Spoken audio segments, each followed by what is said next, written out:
আমি যেন এক পরিত্যক্ত পুরনো লাইব্রেরি, যেখানে এক সময় শব্দের জোয়ার ছিল, জীবনে ছিল গন্ধ, কিন্তু এখন কেবল ধুলোর স্তূপ আর ভুলে যাওয়া গল্পের ভার।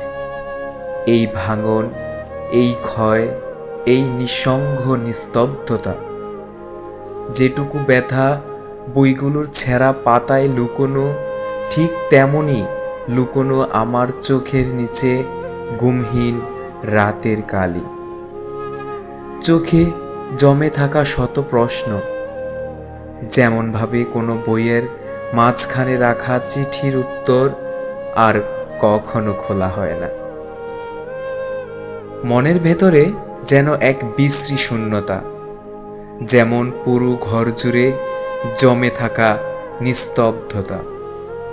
কেউ আসে না, কেউ খোঁজে না, তবুও আমি রয়ে যাই একটি নামহীন লাইব্রেরির মতো, যে আজও নিজের অতীত নিয়ে বেঁচে আছে, নতুন কোনো পাঠকের আশায়, যে হয়তো আসবেই না।